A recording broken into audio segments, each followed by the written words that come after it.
Happy Monday. How you doing? I'm doing this from phone to phone. What you're looking at is my 5G that I use for calls and texting and whatnot. I'm doing this I didn't feel like dragging out my laptop, putting it up, and it's a lot more convenient. I very rarely use my laptop anymore. It's not necessary with phone technology, especially my 5G, even as 4G.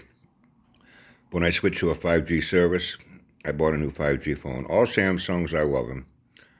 Uh, had an iPhone once, made a nice paperweight, very expensive paperweight. Uh, Now with winter coming, mornings are already,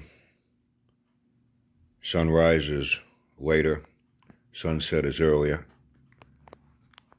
Now sometimes after so long, I gotta tap it so that way, the light doesn't go off. There's like so many seconds and the screen goes off. So when I was a kid, I used to make a lot of models. And I remember going back at AMT, this one MPC, Monogram, Revell. It's kind of funny how they evolved. I remember the real early ones when I was real young. I used to get AMTs and everything was white. No matter what color the car was on the box, it was fucking white. Everything was white.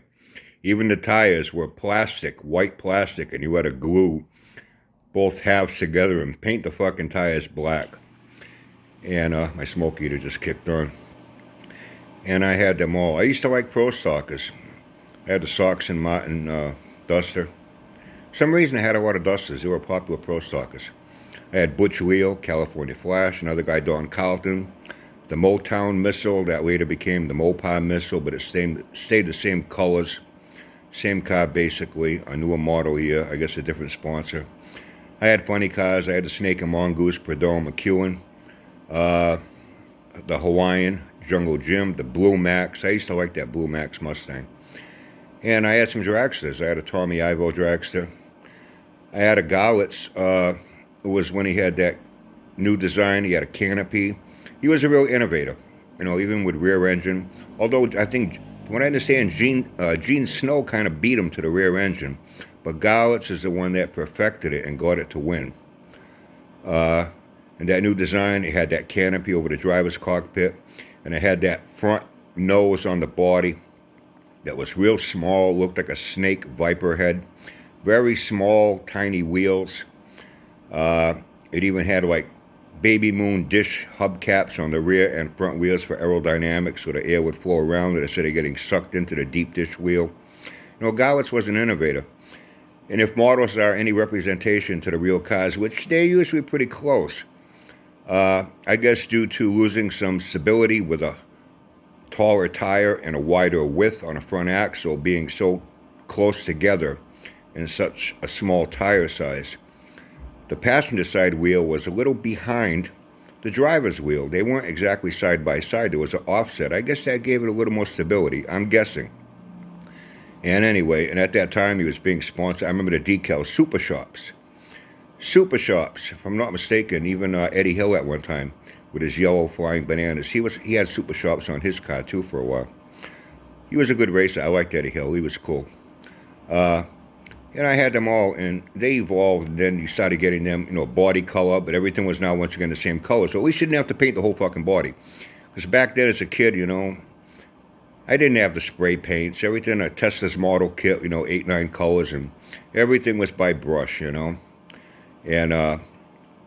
still had to paint the interior black. A little engine, this, that. As much detailing as I was able to as a kid. And I ordered this. It was only $19 and something, $20. $20. The paint kit was $18. I paid almost as much for the paint kit as the model. And $10 for a tube of Tesla's glue. There's enough here for a few models. And I remember when I was a kid, I used to like to try to detail as best I could.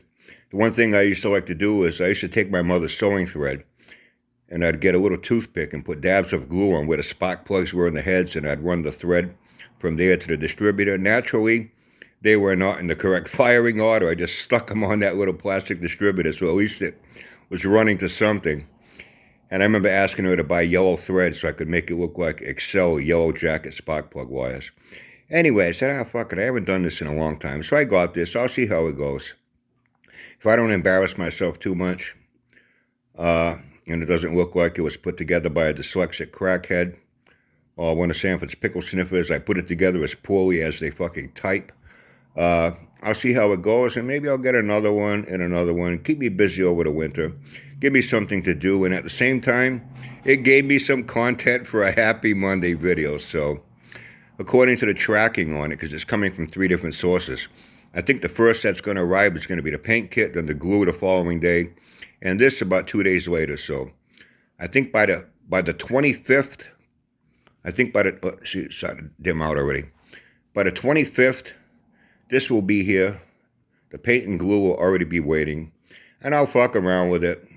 And I'm laughing. I'm just thinking about it now. I think I still have enough patience. I'll give you some progress as I go along with it, okay? Have a great day. Have fun. Stay safe, and I'll catch up with you again.